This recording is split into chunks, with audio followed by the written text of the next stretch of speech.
ஆண்டவருடைய பரிசுத்த நாமத்திற்கு மகிமை உண்டாவதாக. இன்றைக்கும் ஒரு அருமையான சாட்சியை கேட்க போகிறோம்.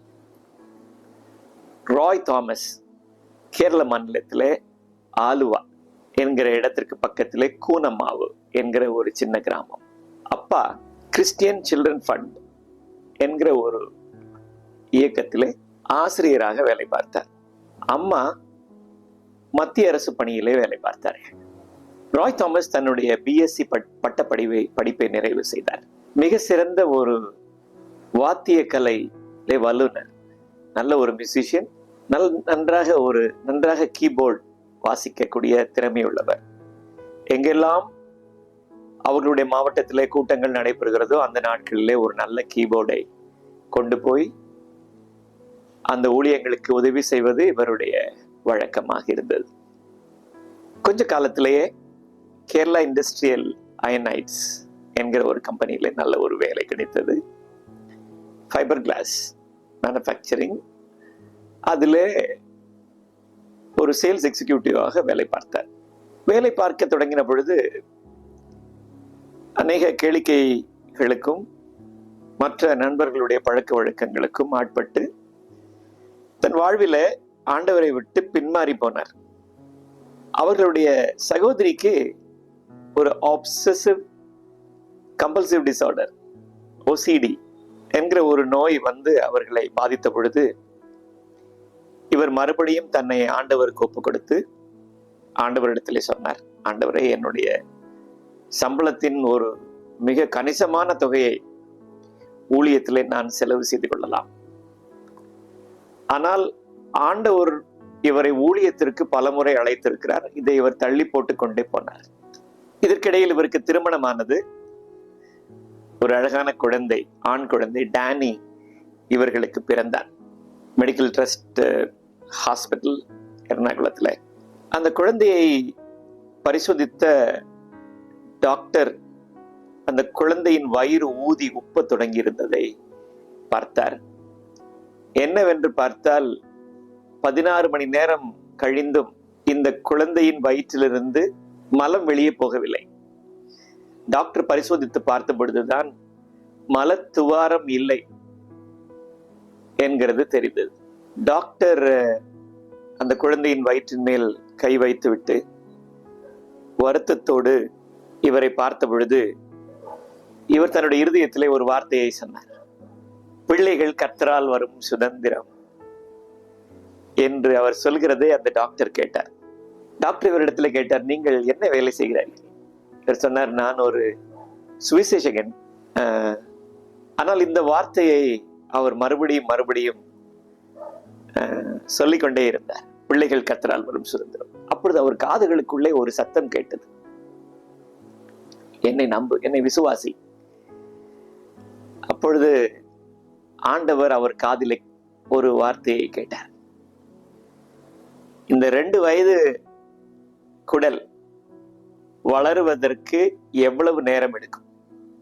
ஆண்டவர் தம்முடைய வார்த்தையினாலே உலகங்களையும் நட்சத்திரங்களையும் ஒரு நொடி பொழுதிலே உண்டாக்கினார். தம்முடைய வார்த்தையினாலே உண்டாக்கினார்.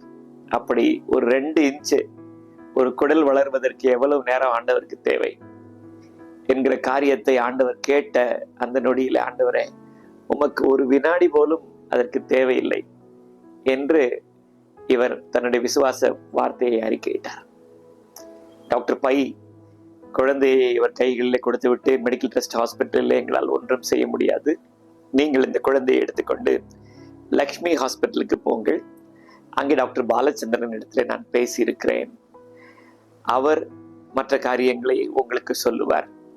ஆனால் நீங்கள் செய்ய வேண்டிய காரியம் என்னவென்றால் 5 வருடத்திற்கு இந்த மலத்தை ஒரு பேக்ல அந்த மலக்குடலை கனெக்ட் பண்ணுவாங்க. 5 வருஷத்திற்கு அது வழியா மலம் வரும்.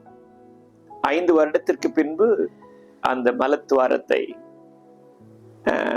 சரி செய்வதற்கு முயற்சி செய்யலாம் என்று டாக்டர் பை இந்த குழந்தையை கையில கொடுத்து அனுப்பிவிட்டார். லக்ஷ்மி ஹாஸ்பிட்டலில் இவர் 18 படிகள் ஏறி அந்த ஆபரேஷன் தியேட்டருக்கு உள்ளே நுழைய போகிற பொழுது ஏதோ ஒரு துர்நாற்றம் அந்த தன்னுடைய குழந்தையை சுற்றி வைத்திருந்த அந்த டவல் ஈரமாகிறதை கவனித்தார். டாக்டருடைய கையிலே கொடுத்து விட்டார். அவர் ஆபரேஷன் தியேட்டருக்கு கொண்டு போய் ஒரு 10-15 நிமிடத்திற்குள்ள எல்லாம் திரும்பி வந்து குழந்தையை இவருடைய கரங்களிலே கொடுத்து விட்டார். டாக்டர் அதற்குள் ப்ரொசீஜர் முடிந்து விட்டதா என்று கேட்ட பொழுது டாக்டர் சொன்னார், ஒன்றுமில்லை, ஏற்கனவே ஒரு மலத்வாரம் இருக்கிறது, அதை சற்று பெரிதாக்கினேன், அவ்வளவுதான், என் வேலை நிறைவு பெற்று. அன்றைக்கு தன்னை முழு நேர வேலைக்கு ஊழியத்திற்கு தன்னை ஒப்புக் கொடுத்தார். இண்டிபெண்டாக ஒரு சபையை தொடங்கினார். நியூமா இன்டர்நேஷனல் மினிஸ்ட்ரீஸ் என்கிற ஒரு சின்ன சபைக்கு தங்கள் வீட்டிலே அவர்கள் ரூபம் கொடுத்தார்கள். இதற்கிடையில் 2வது குழந்தை பெர்சிஸும் பிறந்தது.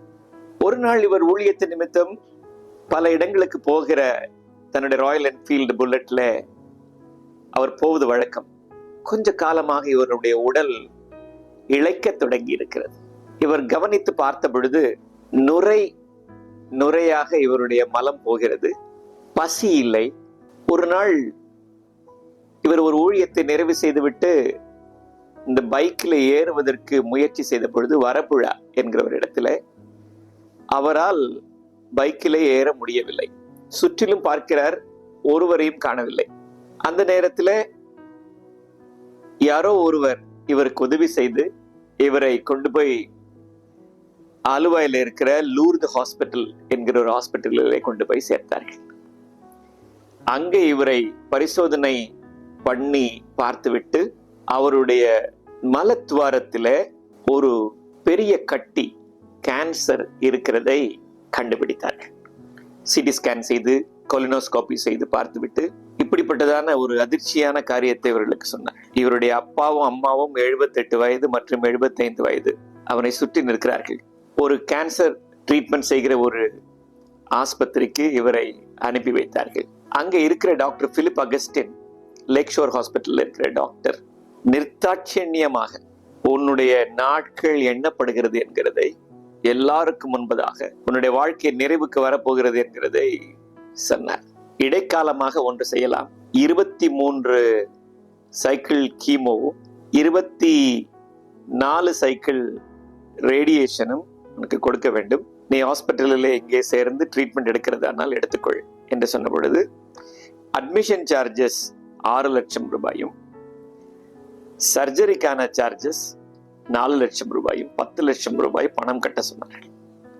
6 டாக்டர்கள் கொண்ட ஒரு குழு இந்த தீர்மானத்தை எடுத்து இவரிடத்திலே சொன்னது. ராய் தாமஸ் சொல்கிறார், 10 லட்சம் இல்லை, எங்கள் வீட்டில் அன்றைக்கு எடுப்பதற்கு 10,000 ரூபாய் கூட இல்லை. நாங்கள் ஒரு தீர்மானம் எடுத்தோம், அவர்கள் ஒரு தீர்மானம் எடுத்தார்கள். அரசு மருத்துவமனையில கீமோவும் ரேடியேஷனும் எடுத்துக்கொள்வது என்று. அங்கே அவர்களுக்கு இலவசமாக அந்த மருத்துவ சிகிச்சை அவர்களுக்கு கிடைக்கும். அரசு மருத்துவமனையில போய் இவர் சேர்ந்து கொண்டார். ஒரு அறையில இவர் தங்கி இருக்கிறார். பக்கத்து அறையில இருக்கிற ஒவ்வொரு பேஷண்டாக, ஒவ்வொரு வியாதியஸ்தரும், இந்த நோய்க்கான வைத்தியம் எடுத்துக்கொண்டிருக்கிற ஒவ்வொரு வியாதியஸ்தரும் ஒவ்வொருவராக மரித்து போகிறார்கள்.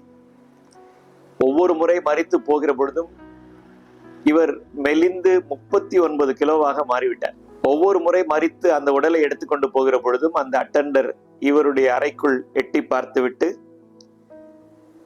அடுத்து நீதான் என்கிறது போல பார்த்துவிட்டு செல்வார். ஆண்டவருடைய கிருபையினாலே இந்த 24வது ரேடியேஷனை இவர் நிறைவு செய்கிற பொழுது அந்த டாக்டர் இவரிடத்திலே சொன்னார், கங்க்ராச்சுலேஷன்ஸ் ராய், 24 ரேடியேஷனையும் முழுமை பெற உனக்கு கொடுப்பதற்கும் நீர் அதை பெற்றுக்கொள்வதற்கும் உம்முடைய சரீரம் ஒத்துழைத்திருக்கிறது, நீங்களும் ஒத்துழைத்திருக்கிறீர்கள், கங்க்ராச்சுலேஷன்ஸ் என்று அந்த ரேடியாலஜிஸ்ட் இவரிடத்திலே சொன்னார். இதற்கிடையிலே அவர் அந்த 23வது கீமோ எடுப்பதற்கு முன்பதாக ஒரு நாள் வீட்டிற்கு போயிருந்தார். வீட்டிலே தங்கி இருக்கிற பொழுது காலையிலே ஒரு 7:30 மணிக்கு அவர் உட்கார்ந்திருந்த பொழுது ஒரு மெல்லிய சத்தம், ரேமா வார்த்தை இவருக்குள்ளே வருகிறது. உன் பக்கத்திலே 1000 பேரும் உன் வலதுபுறத்திலே 10,000 பேரும் விழுந்தாலும் அது உன்னை அணுகாது என்கிற ஒரு சத்தம். தொடர்ந்து இந்த சத்தம் கேட்டுக்கொண்டே இருக்கிறது. சங்கீதம் 103:3-4. அவர் உன் அக்கிரமங்களை எல்லாம் மன்னித்து உன் நோய்களை எல்லாம் குணமாக்கி உன் பிராணனை அழிவுக்கு விலக்கி மீட்டு உன்னை கிருபையினாலும் இரக்கங்களினாலும் முடிசூட்டி நன்மையினால் உன் வாயை திருப்தியாக்கி கழுகுக்கு சமானமாய் உன் வயது திரும்ப வால வயது போலாகும். ஒடுக்கப்படுகிற யாவருக்கும் கர்த்தர் நீதியையும் நியாயத்தையும் செய்வார் என்ற வசனத்தை இவர் காதுகள் கேட்கும்படியாக ஆண்டவர் கிருபை பாராட்டினார். 2 கரங்களையும் உயர்த்தி ஜீசஸ் என்றவர் சொன்னார். சங்கீதம் 118:18 சொன்ன வார்த்தைகளையும் இவர் வாயினாலே அறிக்கை செய்தார். நான் சாவாமல் பிழைத்திருந்து கர்த்தருடைய கிரியைகளை விவரிப்பேன். ஒவ்வொரு முறையும் இந்த ஆஸ்பத்திரியிலே இருந்த நாட்கள் முழுவதும், அரசாங்க ஆஸ்பத்திரியில் இருந்த நாட்கள் முழுவதும் அநேக வியாதியஸ்தர்களுக்கு இவர் ஆறுதலாகவும் அவர்களுக்கு வேதாகம பிரதிகளை விநியோகம் செய்கிற ஒரு நபராகவும் மாறி போயிருந்தார். அநேகரை ஆறுதல் படுத்துவதற்கு, அநேகருக்கு சுவிசேஷம் சொல்லுவதற்கு இந்த காலம் இவருக்கு நன்றாக பயன்பட்டது. இந்த ரேடியேஷன் எல்லாம் நிறைவு பெற்று அரசு மருத்துவமனையிலேயே கிட்டத்தட்ட 9.5 மணி நேரம் ஒரு அறுவை சிகிச்சை செய்து அவருடைய ரெக்டத்துல, அந்த மலத்துவாரத்துல இருந்த ஒரு 1/2 கிலோகிராம் கட்டி எடுத்து மாற்றப்பட்டது. அவர் பூரண சுகம் பெற்றார். இன்றைக்கு